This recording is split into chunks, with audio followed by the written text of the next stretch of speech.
Isang napakainit nga na tanghali ang gumising sa napakaganda kong panaginip. Aba, oo. Ay, talaga naman lagi na lang basa ng pawis ang suot-suot kong damit. Kaya naman napakapako dito sa aking katabi at baka basa na din ng pawis. Abay, pagtingin ko'y wala na pala sa aking tabi. Sa isip-isip ko'y abay, nasaan ang lalaking iyon? Kaya naman at bumangon na ako at aking hahanapin. Sobrang init talaga. Tingnan niyo naman ang itsura ko. Talaga namang haggard na sa sobrang init ng panahon. Hahanapin ko muna si Ipoy. Aba, oo. Bigla-bigla na lang nawawala ang linchak na iyon. Kung saan-saan ko na nga hinanap sa loob ng bahay, pati sa garahe ay wala. Aba, hindi ko maintindihan kung saan nagsusuot ang lalaking yun. Abay, halos baliktarin ko na nga ang buong bahay, mahanap lamang si Ipoy ay talagang hindi ko makita. Kaya nung may dumaan na magugalaman ay tinanong ko na rin kung nakikita si Ipoy, ay hindi rin din daw niya nakikita pa. Pumasok na nga ulit ako dito sa bahay at dito ako dumaan sa may harapan at baka naman kumakain lamang ng halo-halo ay wala pa rin. Kaya naman humantong ako at gumawa ng isang malaking plano. Ito ang Finding Ipoy! Kaya naman kinuha ko na at daradala ko na ang pangmalakasan kong tumbler para mahanap lamang si Ipoy. Sa init ng panahon ay talagang uuhawin ako nito. Kahit nga napakainit ng sikat ng araw ay susuungin natin yan. Aba naman, oo, syempre. O diba napakainit ng sikat ng araw ay talagang sinuko at baka nandito sa magandang bahay. Magtatao po nga sana ako kaya lang wala naman tao dito kaya binuksan ko na ang gate.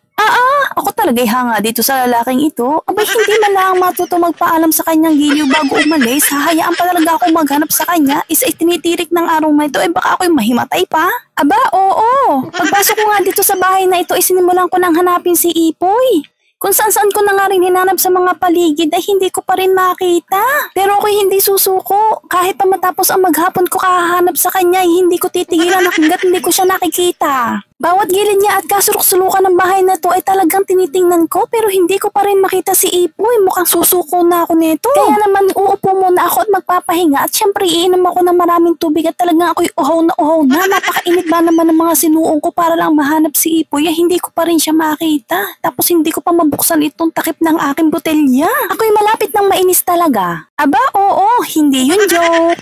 Pero ako'y hindi susuko. Pagkainom ko nga ng tubig na ito ay talagang hahanapin ko na ulit si Ipoy sa lahat ng kasulok-sulukan. Hindi ko titigilan hanggat hindi ko siya nakikita talaga. Susuko na nga sana ako sa kakahanap kay Ipoy. Kaya lang pagtingin ko doon sa gilid ay nandoon si Ipoy at ang sarap-sarap ng itinutulog ng lalaking ito.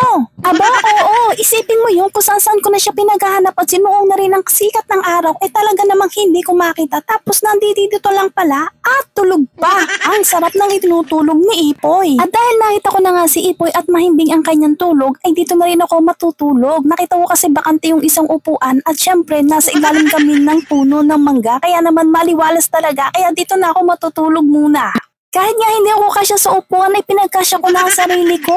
Kahit nga medyo masakit sa leg ay carry lang basta kasama ko siyang natutulog dito sa ilalim ng puno ng mangga. Kaya lang nung nalimpungatan ko ay napansin ko wala na naman si Ipoy sa aking tabi. Ano ba naman na lalaking to't bigla-bigla na lamang nawawala? Nakakainis na, sarap sipain sa mukha.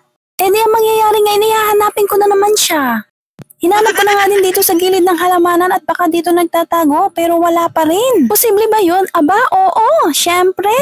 Kahit nga imposible na dito sa likod at ilalim ng upuan ay hinanap ko pa rin siya dito pero talagang wala nga. Dito na nga ako dumaan sa likuran at baka umuwi na nga si Ipoy kaya uuwi na rin ako at hahanapin ko naman doon sa loob ng bahay namin. Sa puntong ito ay pasuko na nga ako. Pero bakit laging ganun kung kailan sumuko ka na saka darating yung tamang tao para sa'yo? Aba, oo. Lumipat pala siya ng pwesto kasi tumatama na daw yung sikat ng araw sa mukha niya. Hindi man lang niya ako ginising, talagang lumipat siya mag-isa. Napakabait, ano po? Kaya naman sabi ko sa kanya, dyan muna siya at doon na lang muna ako sa kwarto namin kasi wala naman akong hihigaan dito. Kaya naman isa lang ang masasabi ko, mission success!